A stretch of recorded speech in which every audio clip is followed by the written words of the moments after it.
Today we are going to talk about a very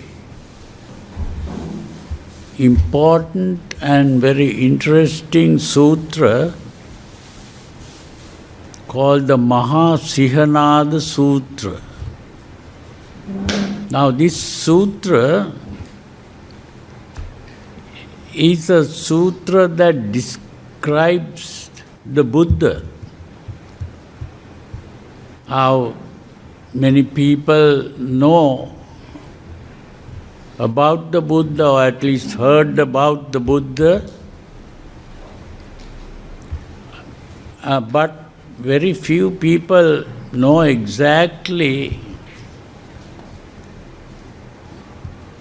what are the powers of a Buddha.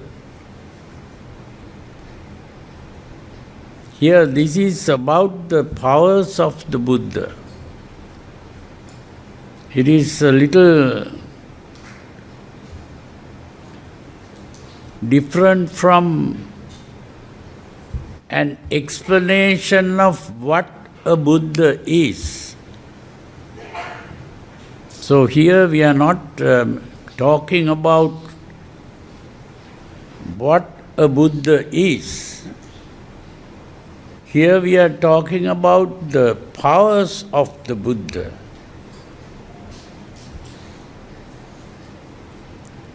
Now, most religions are worshipping powers. When they think of a God as a supernatural being who is having supernatural powers, they are worshipping the powers of whoever it is. Why do people worship powers? Because they have a feeling of weakness. Human beings have a feeling of weakness. And this feeling of weakness starts in childhood. As a child, the child feels weak. And a child is dependent on the parents for many years. Only when the child becomes an adult, the child begins to realize that the parents are as helpless as themselves. So they can't really get help from the parents. And maybe the child may be even more stronger than the parents. And the parents may be now old and weak when the child has become an adult and becomes stronger and young.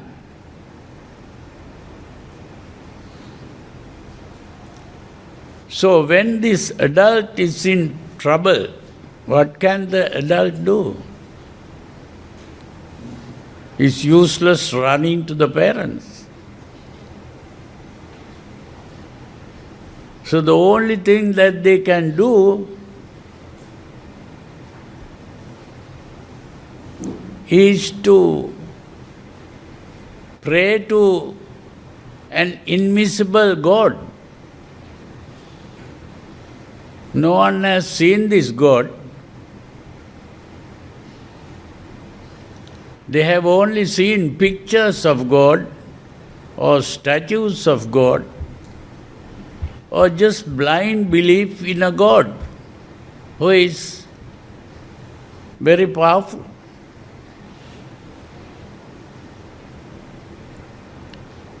So people need this belief in the God because the people are feeling insecure. It is the insecurity of life that has created this thing called religion. So all cultures have this belief in supernatural beings.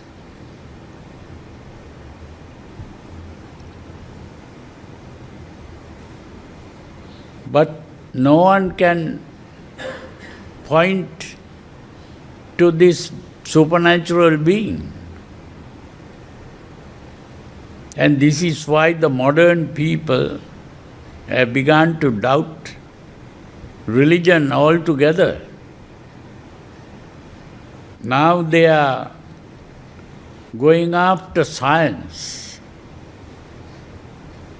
Science has taken the place of religion. Today they have the computers, they have these wonderful telephones. We can show pictures, or even when they speak to someone, they can see through the telephone the picture of that person who is speaking. So all kinds of wonderful things are happening. But how is it happening?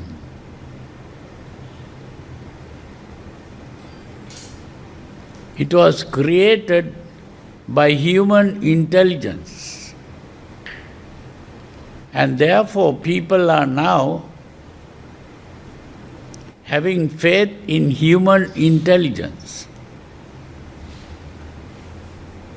So the human intelligence has become the God.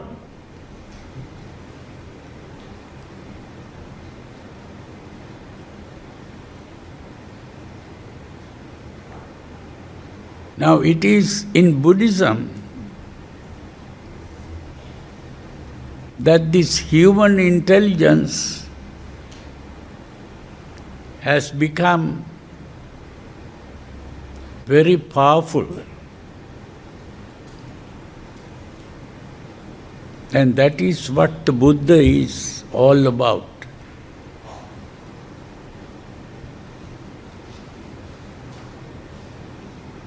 And that is what we are going to talk about now.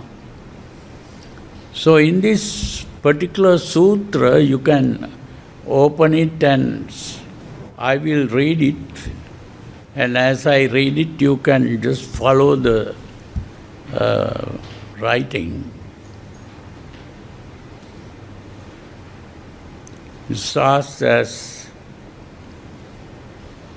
it is called the lion's roar, because the lion is supposed to be the most powerful animal in the forest, the jungle. So here the Buddha is talking about the power of a Buddha. It is like the lion's roar.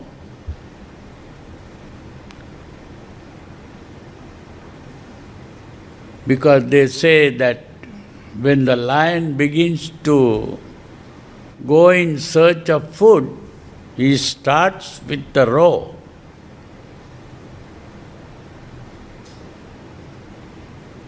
And they say the lion roars so that the weak and frightened animals can run away,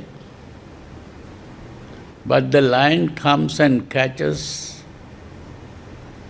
those who are left. So the important thing here is, the story is, it starts with, "Thus have I heard." Now this is also a very important statement. thus have I heard. Why does all these sutras start with thus have I heard? This is because the Buddha has pointed out that the disciple should never say, this is the truth.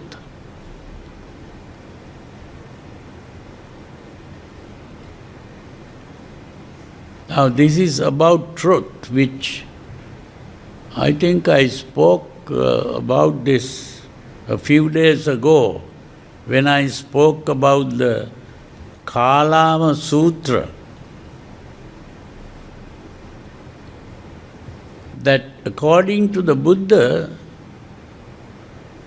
there is no such thing as truth. Truth is simply a statement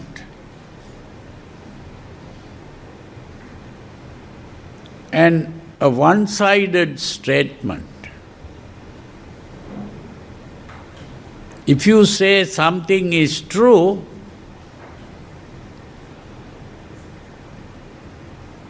the opposite of that statement is taken to be false.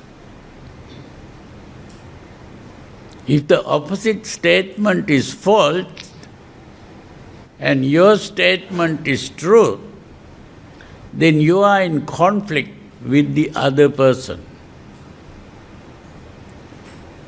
The Buddha has said that whatever the Buddha says is not opposed to what other people say. Now, to explain this, he used an analogy. The analogy was about the elephant and the blind man. How some blind men came and touched the elephant. The person who touched the ears said the elephant is like a fan. The person who touched the legs said the elephant is like a tree. The person who touched the body said the elephant is like a wall, and all that. And those are true statements, because whatever that person touched is like that. But the point is that if you try to say that the elephant is like a wall or a tree, that is not a true statement. That is only a part of the truth. So in the same way, if any person tries to speak of a truth, that person is coming in conflict with other people and also not making a true statement. So this is why the Buddha has asked the followers to say, this is what I think, or this is what I read in the papers, or this is what I heard. If you say it like that, then you are telling the truth. So this is why every sutra starts, this is what I heard, thus have I heard. You see, it's a very important thing when he begins like that. So he says, on one occasion, the Blessed One was living at Vesali. Vesali is a place in India. In the grove outside the city to the west. Now on that occasion, Sunakatta, son of the Lichavis.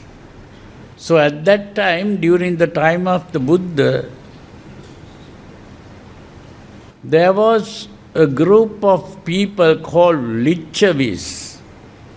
It is really a part of India that was governed by a group of people. In other words, it was a kind of union-like thing. Not governed by one individual, but a collection of individuals who were supposed to be kings or princes, and it was a cooperative government. These were the Lichavis. And Sunakatta was a person who belonged to this group of people called Lichavis. He had been a follower of the Buddha, and being a follower of the Buddha, he was not able to understand the teachings of the Buddha properly. So he came to a wrong conclusion, and he began to speak about his ideas about the Buddha to some people.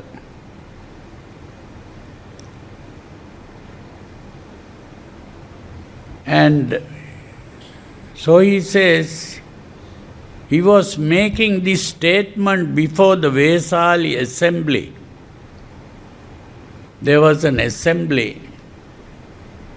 There are people gathered, and he said, the recluse Gautama does not have any superhuman states or powers, any distinction in knowledge,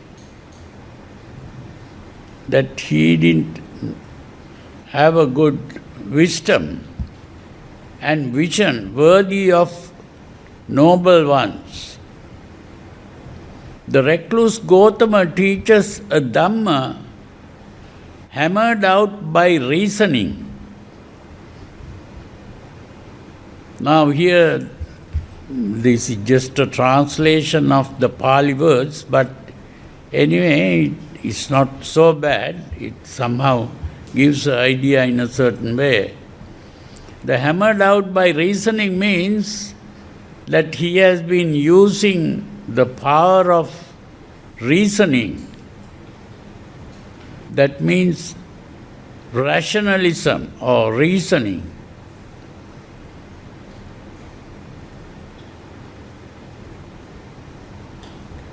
And following his own line of inquiry as it occurs to him, and when he teaches the Dhamma to anyone, it leads him, when he practices it, to the complete destruction of suffering. So he points out that the aim of this teaching is to bring all suffering to an end.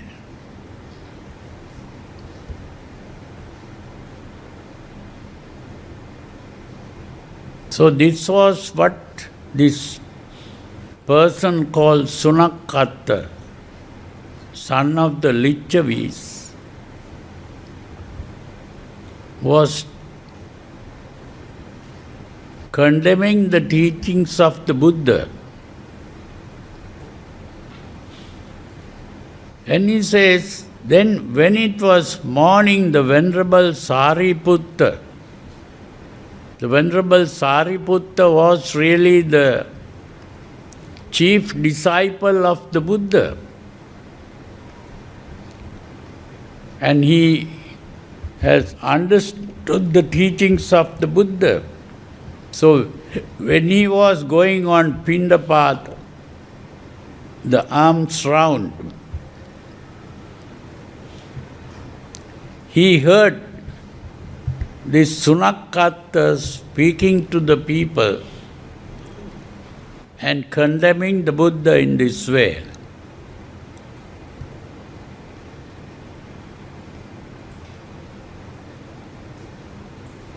When he had wandered the alms in Vesali and had returned from his alms round, after his meals, he went to the Blessed One, and after paying homage to him, he sat down at one side and told the Blessed One what Sunakata was saying. So, this Venerable Sariputta went and told the Buddha about this.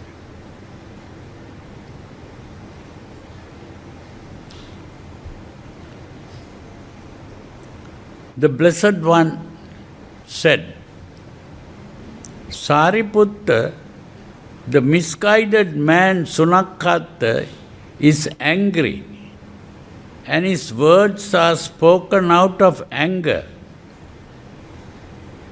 thinking to discredit the Tathagata, he actually praises him. For it is praise of the Tathagata to say of him, when he teaches the Dhamma to anyone, it leads him, when he practices it, to the complete destruction of suffering. Because he said it leads to the destruction of suffering, he is really talking about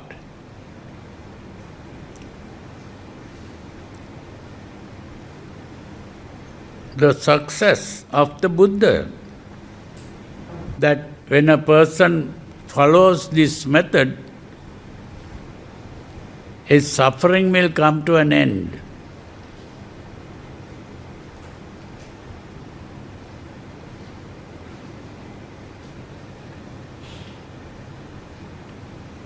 Sariputta, this misguided man, Sunakata, will never infer of me according to the Dhamma. That means he has not understood the real nature of the Buddha. And he describes the Buddha in these words. The Blessed One is accomplished, fully enlightened, perfect in true knowledge and conduct, sublime, knower of worlds, incomparable, leader of persons to be tamed, teacher of gods and humans, enlightened, blessed.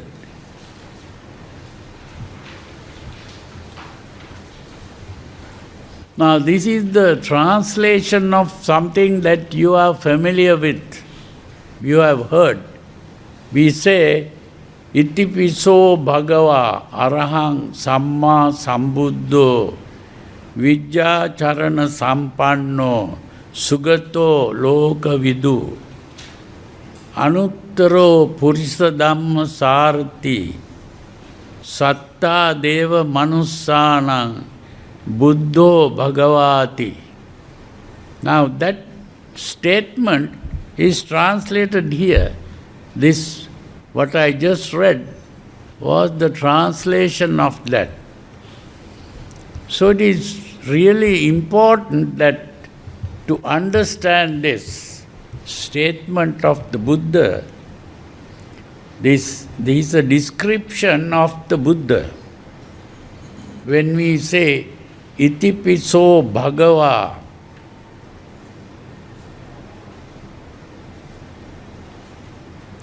Itipi so Bhagava means in this way. The word Bhagava is translated here as blessed. Bhagava as blessed. Now, blessed means one who is blessed. I think this word has to be understood in modern English words as holy. The word holy means that same thing, Bhagava. Now, holy is a very important word that few people really understand. There was a writer who wrote a book on this subject called Holy. The name of that title was The Idea of the Holy. Now, holy means something very special, which is very religious. We have to use words like sublime or holy,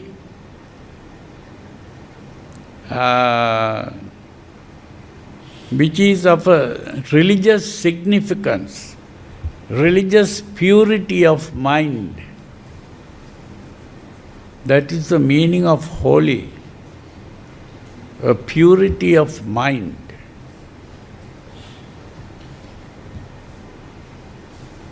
So, Bhagava, the word Bhagava means that Arahang Samma Sambuddho. What is the meaning of Arahang and Samma Sambuddho?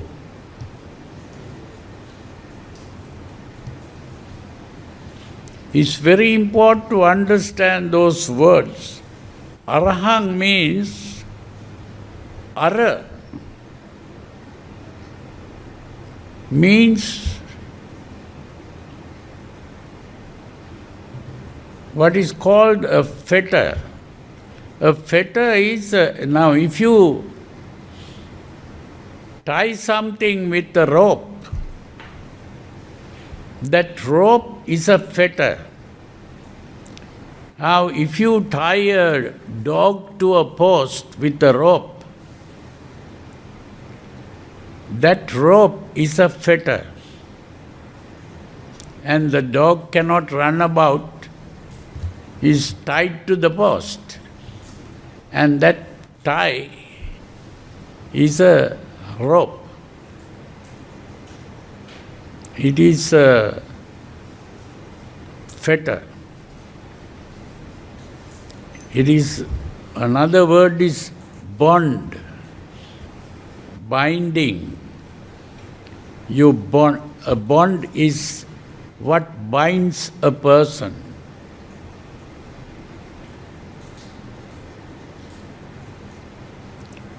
So, Ara refers to a bond.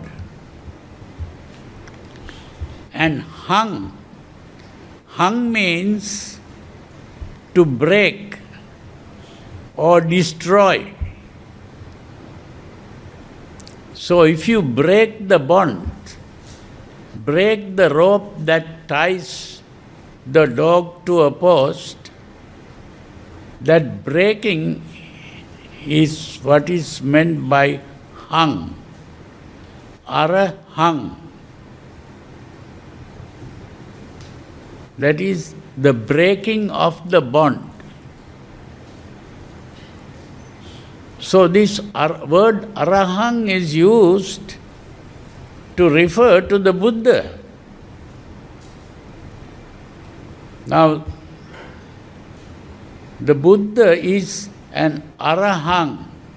That means he is the breaker of the bonds. he has broken the bonds. The bond means you are bound to something. What is it that you are bound to?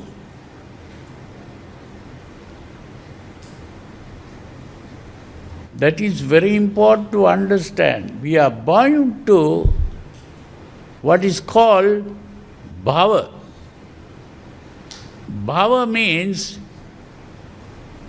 being. Now today the word bhava is translated by the English translator as becoming.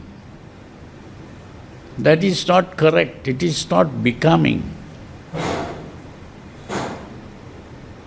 They used the word becoming because they didn't understand what the Buddha was trying to say. You see, the Western philosophers use two words to describe this important thing, which is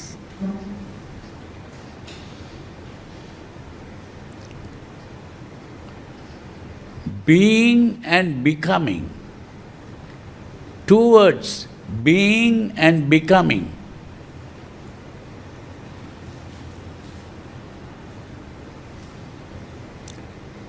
Now, becoming means, now you plant a seed. When you plant a seed, what happens? It begins to grow. And when it begins to grow, it can become a tree. So, becoming is a process of change. To become is to change. It is a process of change. This is very important to understand that word becoming. But being is the opposite of that. Being means it will be there forever in that same state. To be is not to change. Being means not changing at all. And becoming is changing. You understand? Now, what the Buddha pointed out was, we are not being,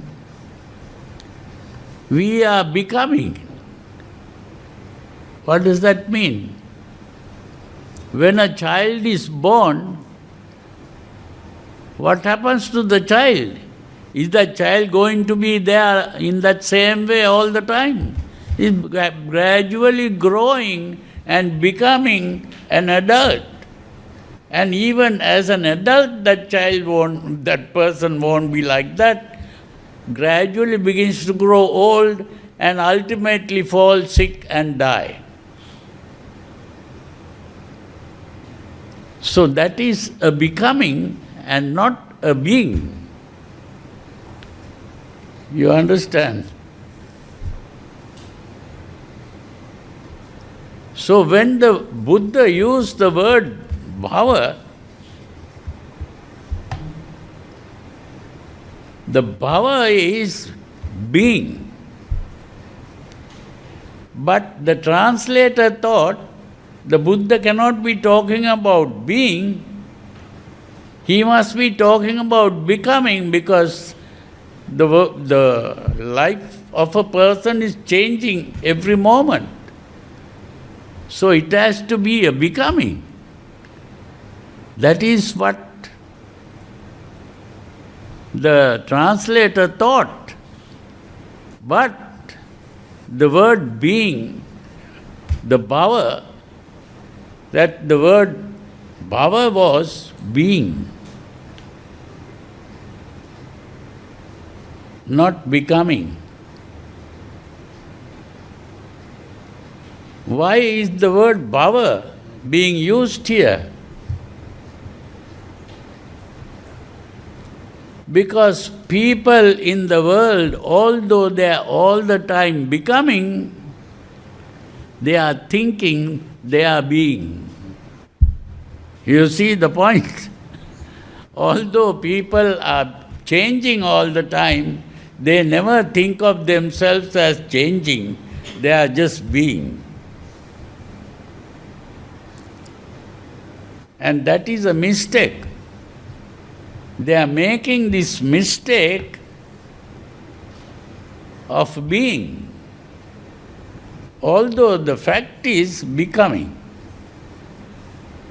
This is what the Buddha is trying to say. Bhava is not becoming, bhava means being.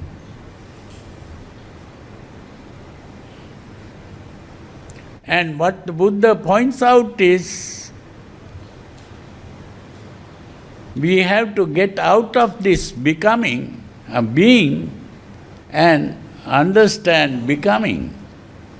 So that this is why the Buddha says, Bhava Nirodho Nibbanam. Bhava Nirodho Nibbanam. Nirodha means to come out of that state of being. In other words, stop thinking of being. Understand becoming. So, what is called nirvana is to awaken from the dream of existence. Being means existence. Existence means existence. This is why I say that existence is a static concept in a dynamic reality. Dynamic means changing all the time. Static means it is not changing. So when we use the word existence, we are talking about a static concept which is not changing. But the reality is all the time changing. So that is why existence is a static concept in a dynamic reality. The reality is dynamic.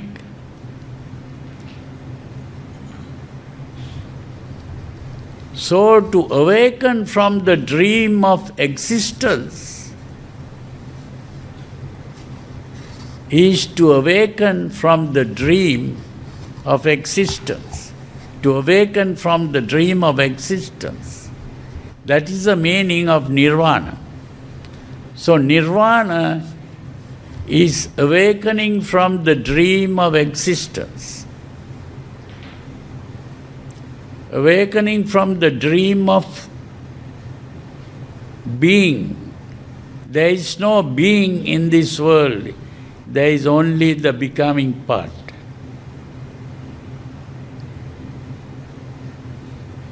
So this is the important thing to understand. So when we say arahang, the ara is the binding. The binding to what? Binding to the view or idea of existence. We are thinking we are existing. We are bound to that idea of existence.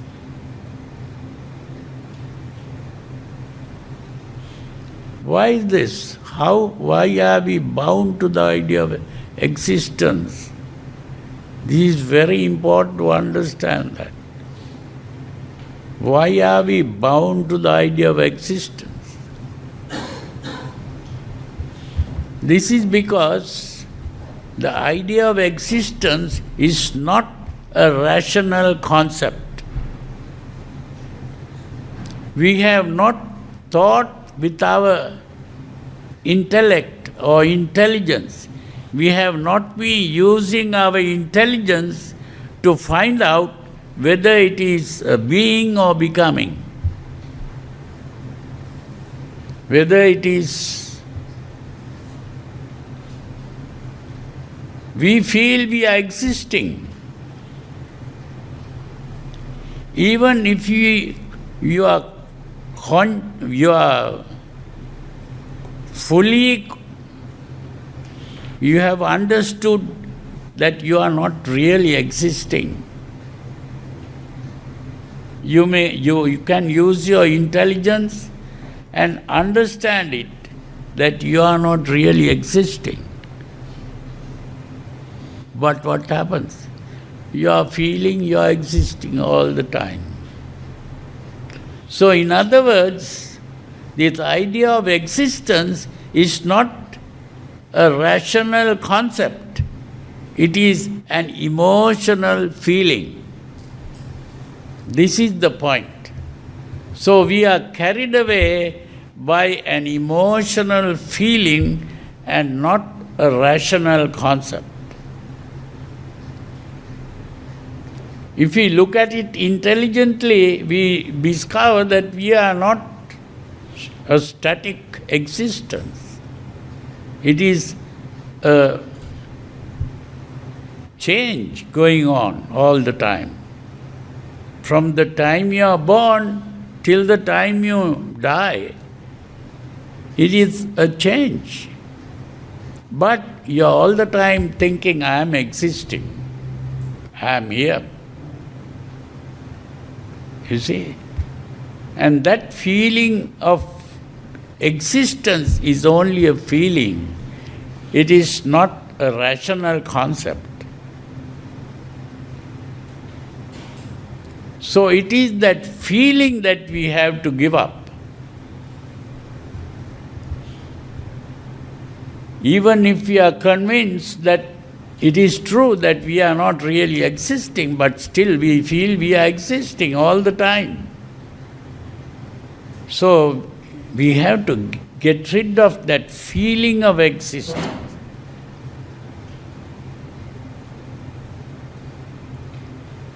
Now the problem is how to get rid of that feeling. That is the problem. So the only way to get rid of this feeling is to understand that we have two kinds of minds. One is the thinking mind and the other is the feeling mind. We have two minds. This is what the Buddha called Mano and Chitta. Mano is the thinking mind and Chitta is the feeling mind or emotional mind. Mano and Chitta. Today the modern psychologists are aware of this. How Sigmund Freud was the person who showed this difference. He pointed out that the thinking mind is what he called the ego, and the feeling or emotional mind is what he called the id, id.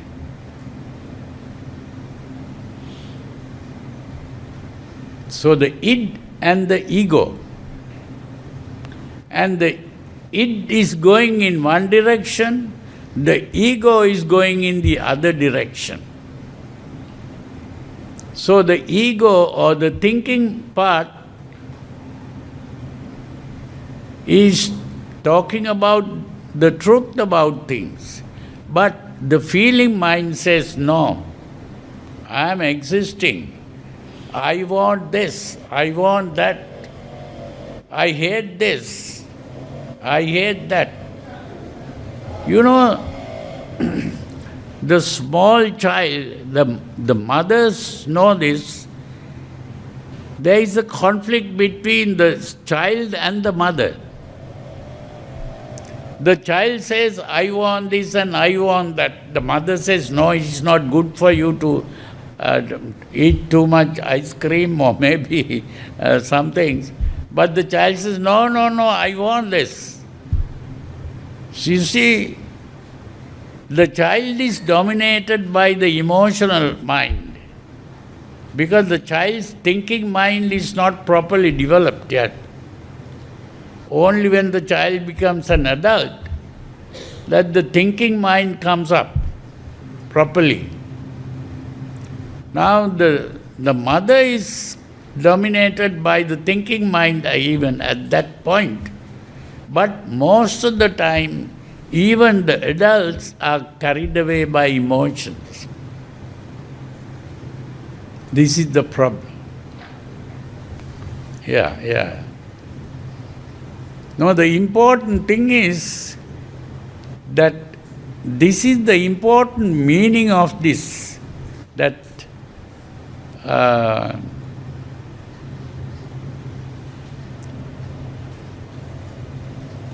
Itipiso Bhagava Arahang. Arahang really means that emotional mind which is doing the tying to the idea of existence is broken. Hang means broken. And there are 10 fetters or 10 ropes that bind the human being to the idea of existence. And those 10 fetters have to be broken. So when we speak of Arahant, we are talking about the Buddha who has broken those 10 fetters. That is the meaning of Arahant. And when we say Samma Sambuddho, Itipiso Bhagava Arahang Samma Sambuddho, what does Samma Sambuddho means? Samma Sambuddho means one who has awakened from this dream of existence. Buddha means the awakened one, the one who has awakened from this dream of existence. That's the important thing. So, awakened from the dream of existence. Samma Sambuddho. That's the important thing.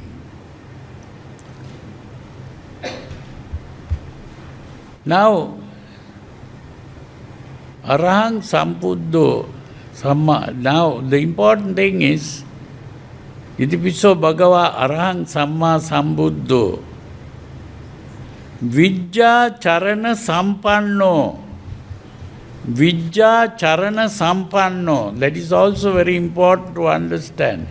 Vijja means knowledge. Charana means behavior. Vijja Charana Sampanno.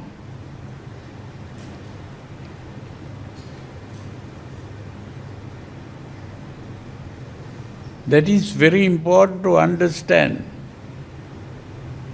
The behavior and the knowledge are going together.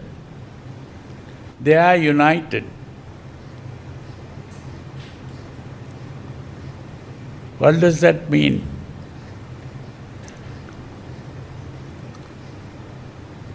Most people maybe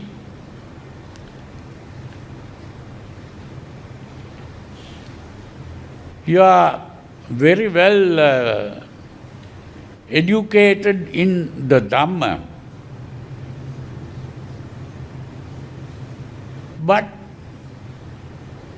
your behavior is something completely different. You see, even though you are educated in the Dhamma, you may be behaving in the wrong way. Now here, the Buddha is behaving according to how he has understood. Vijja charana sampanno. The vijja is the knowledge, charana is the behavior. Sampanno means living according to that knowledge. This is the important thing. Why is this difficulty that your knowledge is not the same thing as the behavior?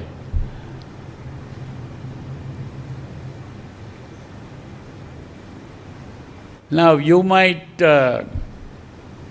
this is what happens, you can even criticize me and say, oh, you are talking about these things, but your behavior is different.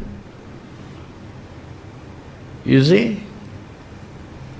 That is because we are always not behaving in the way we are talking about. So that is a big thing. You see, now here the Buddha is behaving in the way that he is talking about. Now this concept is recognized by modern psychologists, and there is a term that the modern psychologists use for this, and that is what is called cognitive dissonance.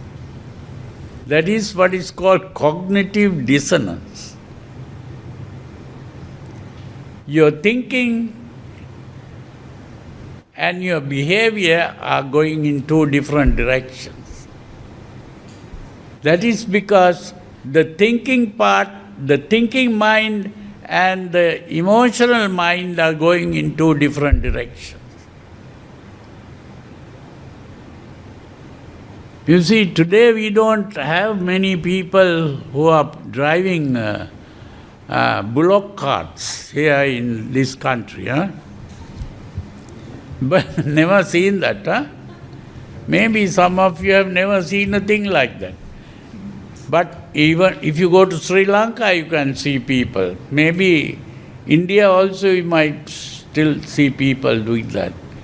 And the important thing is, sometimes you have two bulls being tied to a cart, and the two bulls may be pulling in two different directions. One bull in one direction, other person going in the other direction. Two people going in two different directions. So in the same way, if our thinking part is going in one direction and the emotional part going in another direction, we cannot even go. That is the cognitive dissonance. And that is what the Buddha called vicikiccha. Vicikiccha is this division.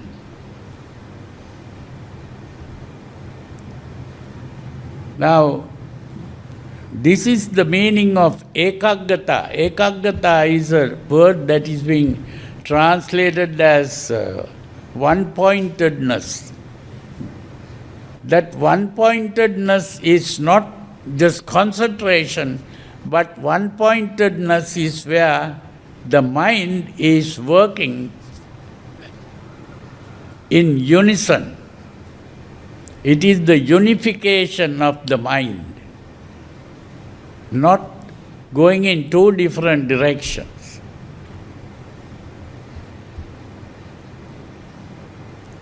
So the mind has to be united, not divided into two different directions.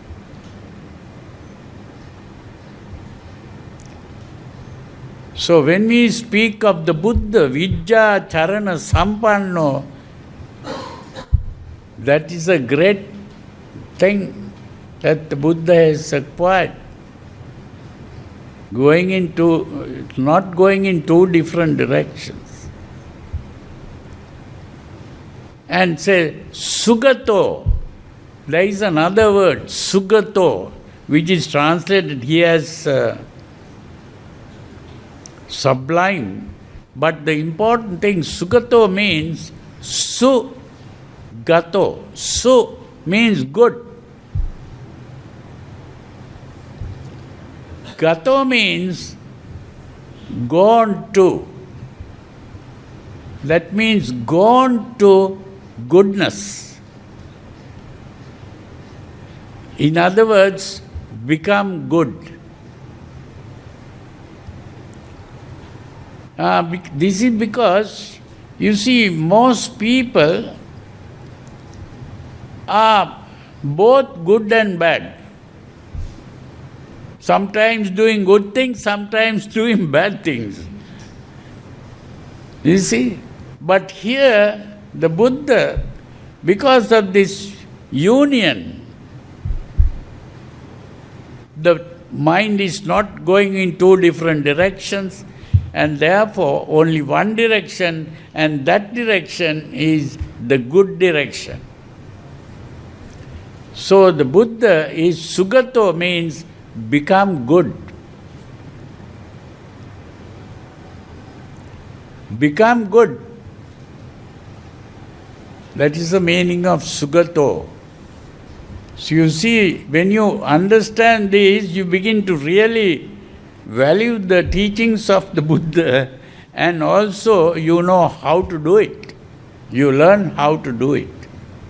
Sugato.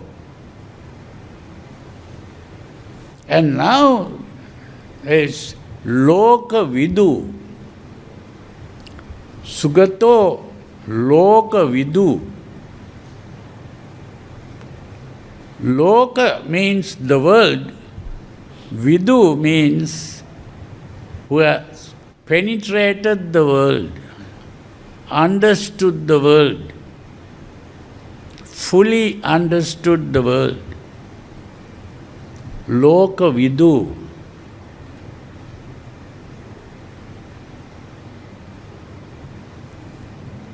Loka Vidu. Sugato Loka Vidu.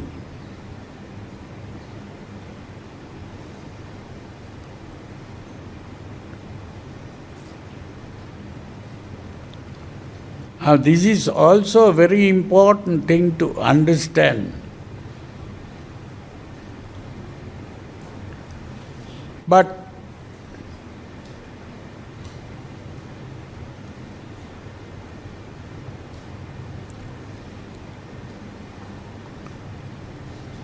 when we think of just understanding the world,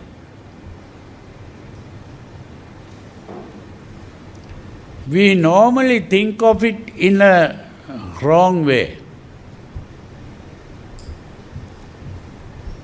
You see, Loka Vidu, meaning that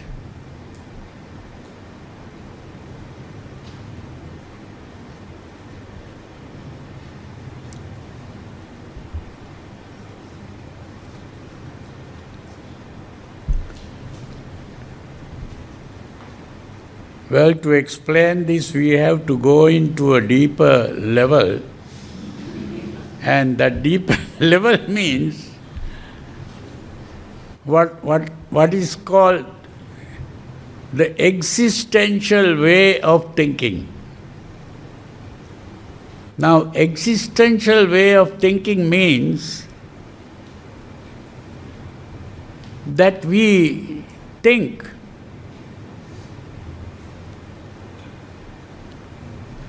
of a thing called existence. Now, existence means we already used that word existence when we spoke of the word bhava. That bhava was existence. And we spoke of two words, bhava and becoming and being. But here, when we talk about existence, first we have to understand that when we open our eyes, we begin to see. When you open your eyes, you begin to see.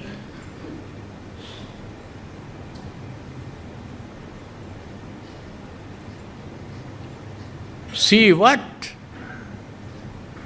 The question arises, when you speak of seeing, you are seeing something, seeing an object. So what you see is an object.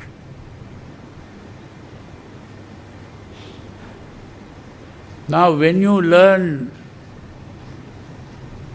English or any language, you begin to learn there are two things called a subject and an object. So if you say, I see a ball, ball becomes the object, I become the subject, and seeing becomes the verb. The subject, object, and the verb. The verb is the action. The action here is the seeing. So seeing is the action. I see a picture. I see a picture. Picture becomes the object. The subject is the I. And seeing is the action. So every statement will have a subject, object, and a verb. Now,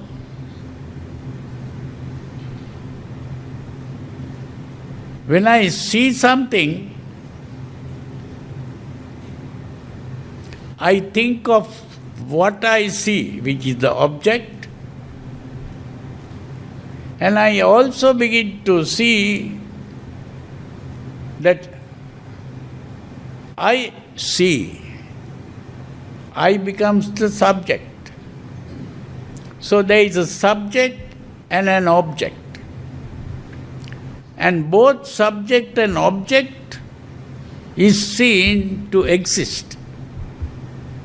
So existence is the existence of a subject and an object. So when we speak of existence, is that. So when we think of the world, what are we thinking of?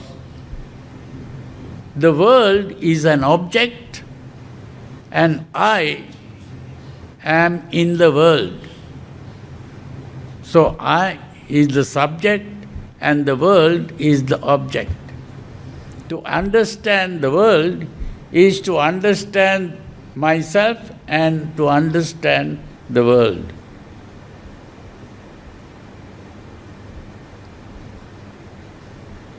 You see, that is understanding the world in the normal way. That is how everyone understands the world. And most people, they want to learn more about the world, and that is how you go and learn maybe science or philosophy or business or whatever you are talking about or whatever you are studying in school or in the universities, you are all the time studying what? About this subject and the object. That is all you are studying about. And that is supposed to be knowing about the world.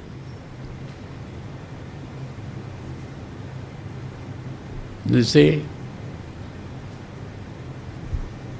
But Here the Buddha points out that knowing about the world is not that. That is not knowing about the world.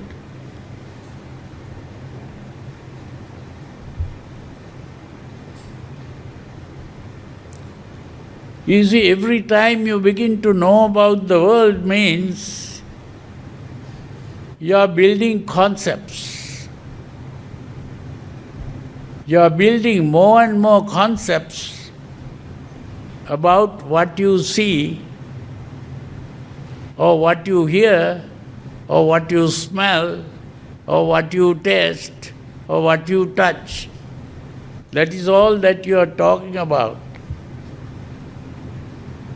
And you are building concepts. If you have built many concepts, you think you have learnt a lot of things. Now, this kind of building concepts is what the Buddha called papancha. There is a word that the Buddha used that is called papancha. Today, of course, some people translate that as proliferation and all those words, but actually that is what is called categorization. You put it into a category. Every time you form a new concept, that new concept will belong to a category. Say, for example, if you learn to know about a flower, you take the flower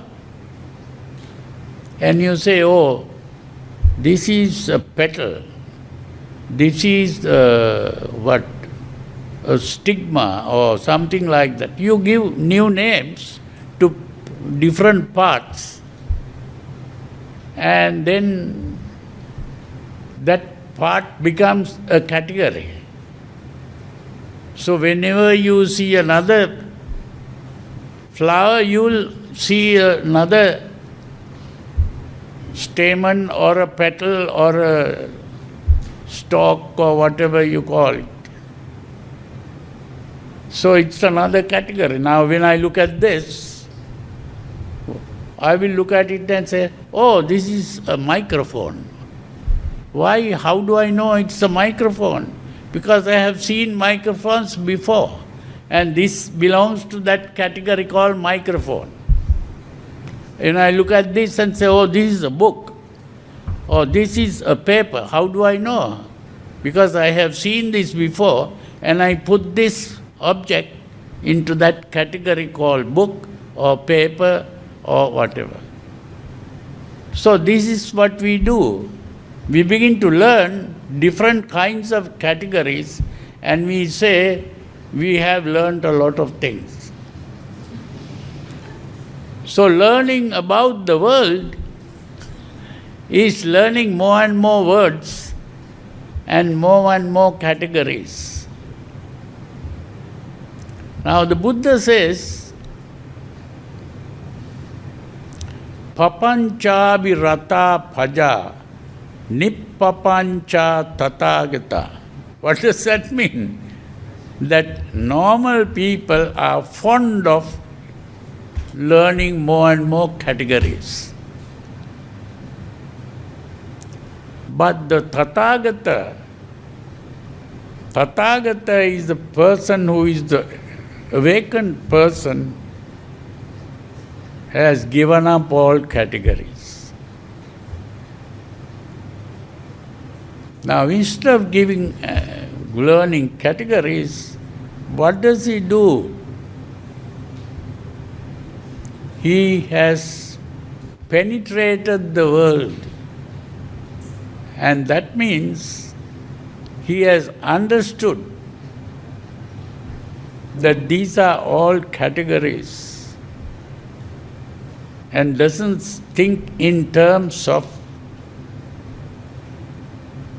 categories.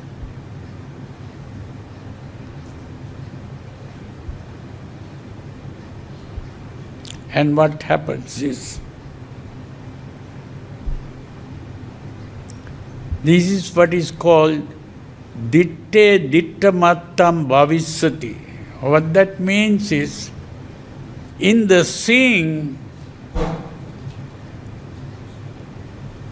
there is no what is seen or who is seen, there is only the seeing. In the seen, S-E-E-N, seen, there is only the seeing, S-E-E-I-N-G. In the seen, S-E-E-N, seen, there is only the seeing, S-E-E-I-N-G.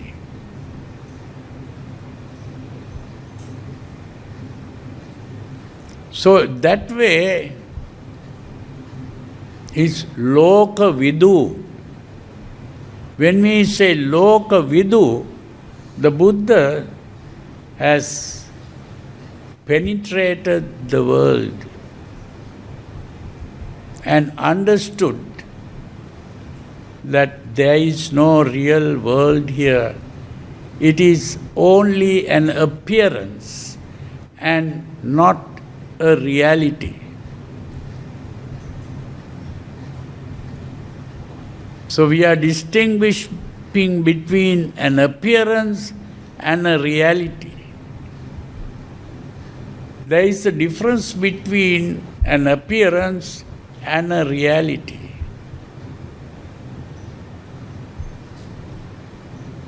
The world appears to you. It is an appearance only. But we think of realities. One reality is myself, and another reality is the world. And then we begin to have a relationship between the self and the world. And the relationship can be in the form of a desire, or in the form of a hatred, or in the form of a fear, or in the form of a worry. And that is what is called dukkha, unhappiness.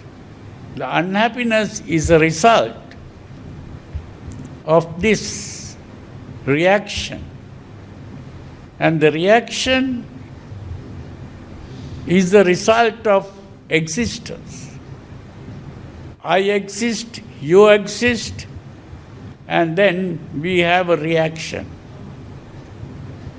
And the reaction ends up in suffering. You see, when you have really seeing that there is only seeing, there is no what you see or who sees, there is only the seeing. You have come out of existence or being.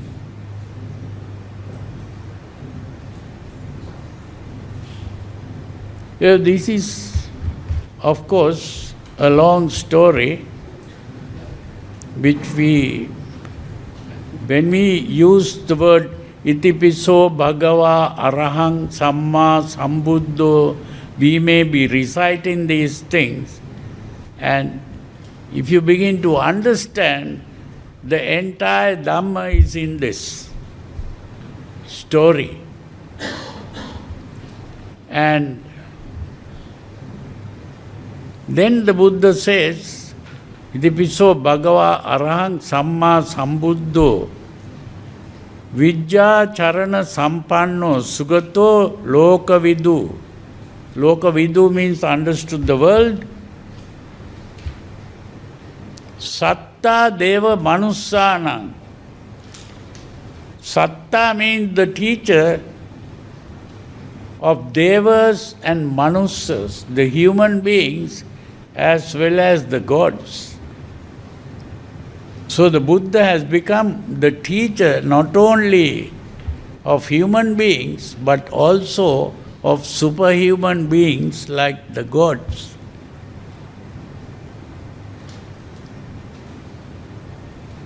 He has become the teacher.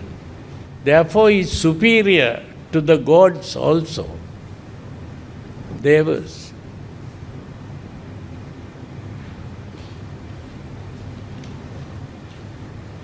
Satta deva manussanam. Buddho bhagavati. Buddho means awakened, and bhagava means,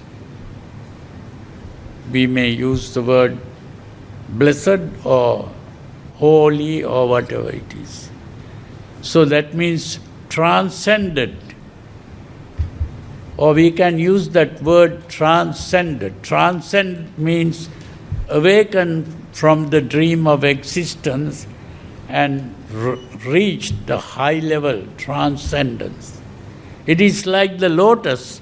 The lotus is a symbol of transcendence, because the lotus is a flower that grows in the water, born in the water, grown up in the water, and risen above the water and remains unsoiled by the water. That is the real transcendence.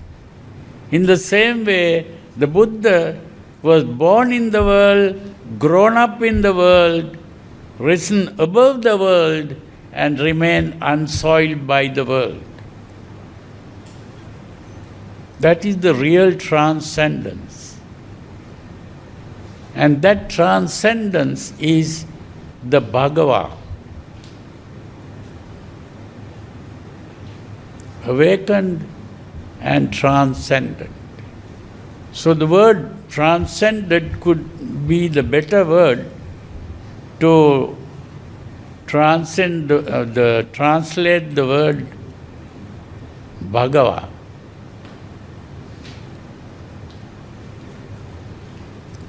So I think for today we have spoken enough about this.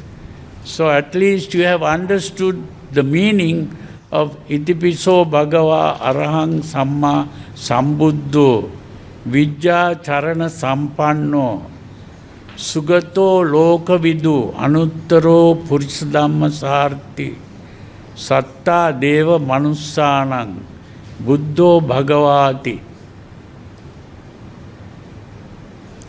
The meaning, when you understand the meaning, you have understood the Dhamma there. To understand the Buddha is to understand the Dhamma. Maybe next time we can even go into the Dhamma. Swakhato Bhagavata Dhammo Sandittiko Akaliko Ehipassiko Opanaiko Pachattang Veditabbo Vinyohiti. It's very important to understand these words which we just recite but don't know the proper meaning. When you begin to understand these things, you begin to understand the real teaching of the Buddha. So maybe next time we go into that. So for today, we stop here, and if you have any questions to ask, you can ask questions now. Most Venerable Sir, thank you very much for the very thorough explanation. But I'm afraid, Bhante, the part on Anuttaro Purisa Dhamma Sarati was a little bit missed. Anuttaro means unsurpassable. Unsurpassable. That means there is no one to go beyond that. Anuttaro. Uttara means to go up, above. Anuttaro means there is no one to go beyond this. Unsurpassable. Anuttaro Purisa Dhamma Sarati. Purisa Dhamma Sarati means, Purisa means a person. Dhamma Sarati means, Dhamma means training. Sarati means the trainer. Purisa Dhamma Sarati means it is like a trainer of personality. The unsurpassable trainer of personality. A trainer of persons. The unsurpassable trainer of persons. That is the meaning of that. Anuttaro Purisa Dhamma Sarati Satta Deva Manussanam. The teacher of the human beings as well as the superhuman gods. The Anuttaro Purisa Dhamma Sarati, that part. Anuttaro that Purisa part. Dhamma Sarati. That part usually translators they say it is the leader of man to be tamed. Why to be tamed? The taming is the Sarati. Sarati means the trainer.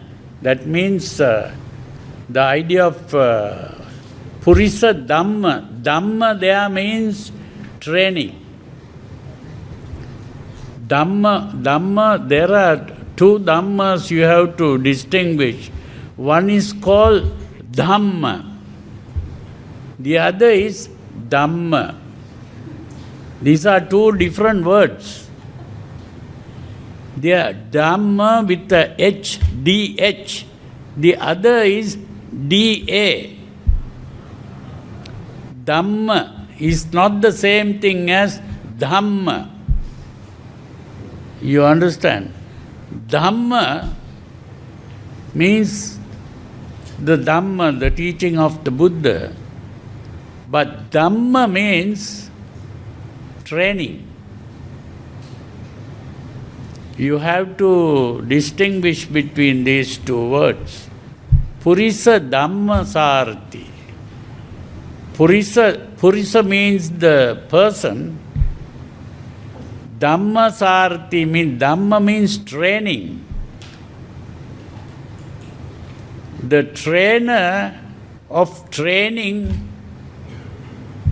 people, persons. The trainer that trains people. Purisa Dhamma Sarati. Sarati means training, trainer. Okay, so we'll bring our conversation to an end here. So,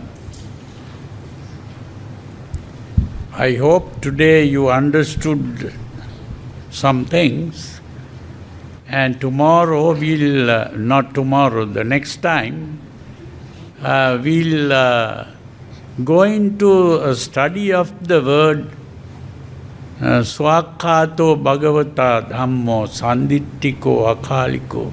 It's also very important.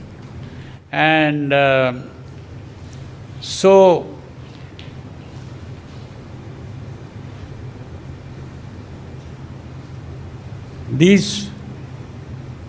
today, by doing this, you have earned a lot of kusala karma, good